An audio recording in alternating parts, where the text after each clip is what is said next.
Pathogens.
Trypanosomiasis or African sleeping sickness. Characteristics. Systemic disease caused by hemoflagellates. Early stages include a painful chancre at site at a tsetse fly bite, fever, intense fever, insomnia, lymphadenitis, anemia, edema, and rash.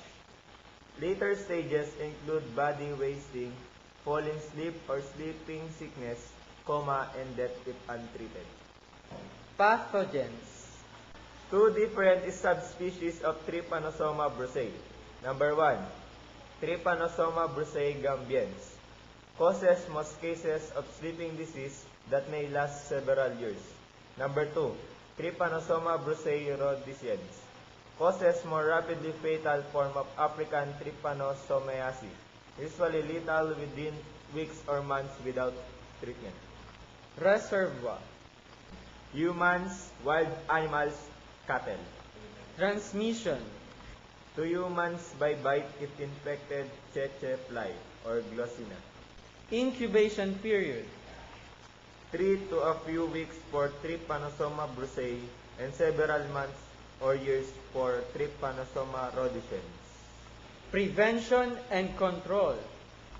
Avoid tsetse fly bites. Treatment. Suramine, eflornithine, or pentamidine isethionate.